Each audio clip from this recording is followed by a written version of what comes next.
Hello my dear student, आपके अपने channel Shiv classes में आपका स्वागत है। तो सबसे पहले तो मैं आपका थैंक यू अदा करना चाहता हूं। आपको बहुत बहुत धन्यवाद कि आपने जो हमारा परिवार है वह अब 1000 प्लस हो गया, ठीक है। तो अब आज मैं आपको बताना चाहूँगा कि इसके पहले हम जो डिस्कस किया था वो चंद्रयान 3 के बारे में डिस्कस किया था, बट आज हम जो डिस्कस करेंगे यहाँ पे वह आदित्य L1 के बारे में डिस्कस करेंगे। बहुत सारे ऐसे स्टूडेंट्स होंगे जिनका नाम आदित्य होगा, ओके। तो जानते हैं कि जो आदित्य L है यह जो हमारे इंडिया का ये एक सोलर मिशन है, ठीक है। यह किसकी स्टडी करने के लिए भेजा गया है? यह सूर्य का अध्ययन करेगा, सूर्य के बारे में जो उसके विभिन्न, आज बहुत गर्मी है ना, तो जो सूर्य से रिलेटेड जो अभी तक सूर्य से रिलेटेड जो बहुत सारी अनसुलझी जो कहानियां हैं, जो अनसुलझे कहावतें हैं, तो उनके बारे में यहाँ पर जानकारी जुटाने के लिए हमारा L1 लॉन्च किया गया है, ठीक है। तो Aditya L1 past, present and future के बारे में बहुत सारी ऐसी इंफॉर्मेशन गेन करेगा, बहुत सारी ऐसी इंफॉर्मेशन जुटाएगा जो हमारे इंडिया और पूरे विश्व के लिए एक बेहतर साबित होने वाला है, ओके। तो अगर यह मिशन सफल होता है तो यह हमारे इंडिया के लिए एक बहुत बड़ा उपहार स्वरूप होगा और हमारे जो इसरो के वैज्ञानिक हैं, जो साइंटिस्ट्स हैं, उनके लिए भी एक बहुत बड़ा अचीवमेंट्स होगा। क्योंकि इसके पहले हमने देखा कि जो चंद्रयान 3 में इस जो सबसे इम्पोर्टेंट फैक्ट्स ये है कि चंद्रयान 3 में जो वुमेन्स की जो वहाँ पे महिलाओं की जो स्थिति है वह काफ़ी बेहतर मानी जा रही है, क्योंकि उसमें जो महिलाएं ने अपनी भूमिका निभाई है वह बहुत ही सराहनीय है। उसमें बहुत सारी ऐसी महिलाएं हैं जो एक इम्पोर्टेंट रोल प्ले किया है, ठीक। माय डियर स्टूडेंट्स, अगर आप इस चैनल में पहली बार विजिट किए हैं तो वीडियो को एंड तक देखना है, स्किप नहीं करना है और वीडियो को ज़्यादा से ज़्यादा शेयर करना है। और आपकी कोशिश ये होनी चाहिए कि इस वीडियो को इतना ज़्यादा आप इसको शेयर करें कि जल्दी ही हम एक डिजिटल स्क्रीन में आपके सामने आ पाएँ और आपको और बेहतर से बेहतर कंटेंट आपके लिए हम आपको दे पाएँ, ठीक है, डिलीवर कर पाएँ, दे पाएँ, ठीक है। तो स्टार्ट करते हैं आदित्य L1, जो कि क्या है? आदित्य L1 यह एक सोलर मिशन है। तो इसकी जो पृथ्वी से जो इसकी दूरी है, जो डिस्टेंस है, जो इस डिस्टेंस है वह है लगभग 15 लाख किलोमीटर, ठीक। तो ये इसको 15 लाख किलोमीटर है जो इसको लॉन्च किया गया है सोलर मिशन को, आदित्य L1 को, तो दोपहर 12:10 में, ठीक है। और डेट क्या है? आज डेट जो है वह है 2 सितंबर, जो डेट है 2 सितंबर, ओके। इसके साथ यह जानते हैं कि L1 क्या है। L1 क्या है? इसमें जो नाम आ रहा आदित्य L1, तो L1 को बोला जाता है लैग्रेंज पॉइंट, ठीक है। तो अंतरिक्ष में स्थित उन पॉइंट्स से होता है जहां दो अंतरिक्ष निकायों, जहां पर दो अंतरिक्ष निकायों को मीन्स जहाँ पे दो एक बॉडी ऐसी होती हैं जहाँ पे, जैसे कि यहाँ पे दिया है सूर्य और पृथ्वी, जहाँ तो सूर्य और पृथ्वी के गुरुत्वाकर्षण बल के कारण आकर्षण और प्रतिकर्षण का क्षेत्र उत्पन्न होता है।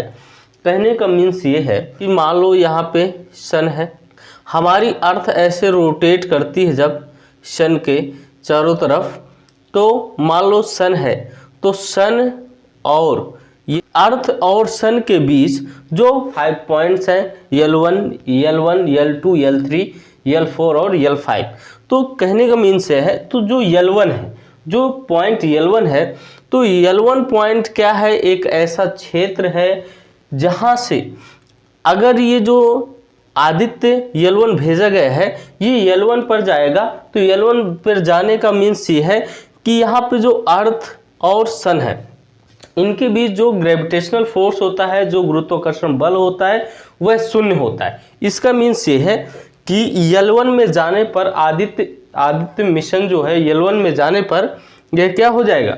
यह वहीं पर स्थित हो जाएगा, वह फिर ना ऊपर आ पाएगा ना नीचे आ पाएगा, ठीक है। तो यहाँ से L1 पॉइंट में यह जाकर एक फिक्स हो जाएगा, यहाँ से यह नीचे नहीं आ पाएगा, ठीक है आदित्य। इसके साथ ही बल के कारण आकर्षण और प्रतिकर्षण का क्षेत्र होता है। आकर्षण प्रतिकर्षण मीन जहाँ से वह एक दूसरे का जो फोर्स है वह जीरो हो जाएगा, ठीक है, उनका जो अट्रैक्शन फोर्स है वह जीरो हो जाएगा। इसकी वजह से वो वहीं पर क्या हो जाएगा, फिक्स्ड हो जाएगा, वो वहीं पे रोटेट करता रहेगा, ठीक है। इसके साथ ही इन पॉइंट्स का जो प्रयोग अंतरिक्ष यान अपनी स्थिति बरकरार रखने के लिए, ठीक है, आवश्यक ईंधन की खपत को कम करने के लिए किया जाता। तो ये जो पॉइंट्स बनाए गए हैं अर्थ और सन के बीच, इसमें क्या होता है कि जो आदित्य जाएगा तो ये एक लो ऑर्बिट में जाएगा, ठीक है, निम्न पृथ्वी के निम्न कक्षा में जाएगा। तो इसकी वजह से क्या होगा, वहाँ पे ईंधन बहुत ज़्यादा खपत होती है, तो ईंधन की खपत को कम करने के लिए ये पॉइंट्स बनाए गए हैं, ठीक है। इसका जो नामकरण L1 का जो नामकरण दिया गया है तो यह किसके द्वारा दिया गया है, तो एक इतावली फ्रांसीसी एक मैथमेटिशियन थे जो सेफ लुइस लैंग्रेज, उनका जो नाम है वह था सेफ लुइस लैंग्रेज, उन्हीं के नाम पर ये L1 नाम दिया गया है, ठीक है। सोलर अर्थ सिस्टम में 5 लैंग्रेज पॉइंट्स हैं, ठीक है। तो आदित्य को L1 पॉइंट्स पर ही क्यों भेजा गया, तो इसलिए भेजा गया कि यह L1 बिंदु के आसपास कक्षा में रखे गए सैटेलाइट से सूर्य को बिना छाया या ग्रहण के, सूर्य को बिना किसी छाया या ग्रहण के लगातार देखा जा सकता है। तो यहाँ पर जो सैटेलाइट से सूर्य को बिना किसी छाया या ग्रहण के लगातार देखा जा सकेगा। इससे वास्तविक समय में जो रियल टाइम में सौर गतिविधियों और अंतरिक्ष मौसम पर इसके प्रभाव को देखा जा सकेगा। ये L1 का प्रयोग करते हुए 4 पेलोड सीधे सूर्य की ओर होंगे, ठीक है। तो कुल जो पेलोड है वह 7 पेलोड हैं, है ना। तो इनको भी हम करके एक एक करके देखेंगे आगे। तो सूर्य सीधे 4 पेलोड सीधे सूर्य की ओर होंगे और शेष 3 जो पेलोड होंगे वह L1 पर ही क्षेत्रों का अध्ययन करेंगे, ठीक है। 7 में से 3 पेलोड ऐसे हैं जो L1 पर रहेंगे और 4 पेलोड ऐसे होंगे जो सीधे सन की ओर होंगे, ठीक है। इसके बाद आदित्य को लैंग्रेज पॉइंट तक पहुंचने में कुल 125 दिन का समय लगेगा, ठीक है। तो जैसे आज 2 सितंबर है, आज लॉन्च हुआ है, तो 125 दिन बाद जो यह आदित्य है ये पृथ्वी की निम्न कक्षा से या पृथ्वी के जो ग्रेविटेशनल फोर्स से आगे जाकर यह 125 दिन बाद L1 पॉइंट में पहुंचेगा, जहां से यह सूर्य का पूरी तरह से निरीक्षण कर पाएगा। तो देखते हैं सौर मिशन। तो आदित्य एल जो है तो यहाँ पे यह L1 पॉइंट में इसको स्थापित किया जाएगा। तो L1 पॉइंट जो मैंने बताया कि जो L1 पॉइंट होता है वह आदित्य है, तो जो L1 पर ग्रेविटेशनल फोर्स शून्य होने की वजह से वहाँ की जो भी ऑब्जेक्ट जाएगा, जो भी बॉडी जाएगी, जैसे कि आदित्य है, तो यह वहाँ पर जाने से ग्रेविटेशनल फोर्स शून्य हो जाएगा, वहीं पर यह पूरी तरह से क्या हो जाएगी, स्थित हो जाएगी। इसके बाद न यह ऊपर जा पाएगी ना नीचे आ पाएगी, ठीक है। तो L1 यहाँ पे है। तो मैंने जो बताया कि जो सूर्य और पृथ्वी के बीच कितने पॉइंट्स हैं, तो 5 पॉइंट्स हैं। कौन कौन से हैं, L1 यहाँ पे है सूर्य और पृथ्वी के बीच, जो L2 है, L2 यहाँ पर है, ठीक है। L3 यहाँ पे है, L4 यहाँ पे और L5 यहाँ पे है।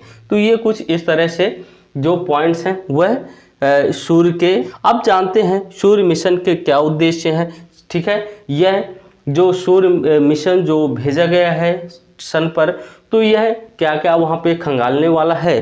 तो यह सबसे पहले जो सौर वायुमंडल है वो उसके क्रोमोस्फेयर और कोरोना की गतिशीलता का अध्ययन करेगा, ठीक है, गतिशीलता का अध्ययन करेगा। क्रोमोस्फेयर और कोरोना की उष्मा का अध्ययन करेगा, क्योंकि आपको पता है कि जो सन का जो कोरोना है वह बहुत ही हीट होता है, उसमें बहुत ही गैस होती है, बहुत ही गर्म होता है, इसलिए वहाँ का अध्ययन करना बहुत ज़रूरी है, ठीक है।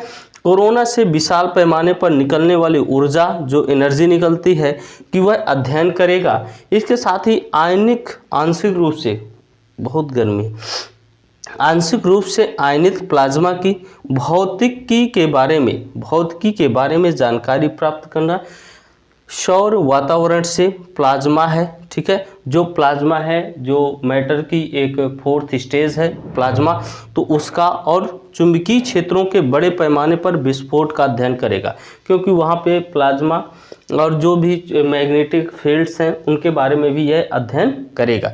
इसके साथ ही अंतरिक्ष मौसम की गतिशीलता की भी यह जानकारी प्राप्त करेगा, उसको समझेगा, है ना, समझेगा। इसके साथ ही सौर कंपन का अध्ययन, तो ये बहुत इंपॉर्टेंट है कि सौर कंपन का अध्ययन किस प्रकार से करेगा।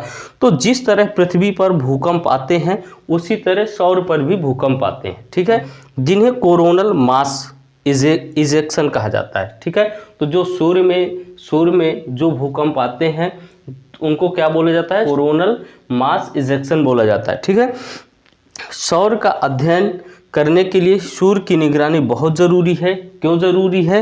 क्योंकि जो पृथ्वी के भूचुंबकीय, ठीक है, भूचुंबकीय क्षेत्रों को बदल सकती है, ठीक है, क्योंकि इसलिए ज़रूरी है क्योंकि यह जो भूकंप वगैरह आते हैं इससे क्या हो सकता है, पृथ्वी के भूचुंबकीय जो क्षेत्र हैं उनको यह बदल सकता है। कभी कभी यह उपग्रहों को नुकसान पहुंचाते हैं, ठीक है, जो कभी कभी उपग्रहों को नुकसान पहुंचाते हैं, जो सैटेलाइट लॉन्च किए जाते हैं, जो भेजे जाते हैं, उनको भी यह काफ़ी नुकसान पहुंचाता है, ठीक है। कोरोनल मास इजेक्शन जो है के कारण उपग्रहों के सभी इलेक्ट्रॉनिक्स खराब हो सकते हैं। तो जो कोरोनल मास इजेक्शन है इसके द्वारा जो भी सैटेलाइट लॉन्च किए जाते हैं जिस भी कंट्री के, तो उनके बहुत सारे ऐसे इलेक्ट्रॉनिक्स हैं जो काफ़ी ख़राब हो सकते हैं। इस वजह से इसको जो जानना बहुत ज़रूरी हो चुका है, ठीक है। तो यह जो आदित्य L1 मिशन है यह इंडिया का पहला ऐसा सोलर मिशन है जो इसरो द्वारा भारत के श्री हरिकोटा आंध्र प्रदेश, ठीक है, से लॉन्च किया गया है। तो यह आदित्य L1 से रिलेटेड कुछ प्रोमिनेंट फैक्ट्स है जो हमने डिलीवर करने का प्रयास किया।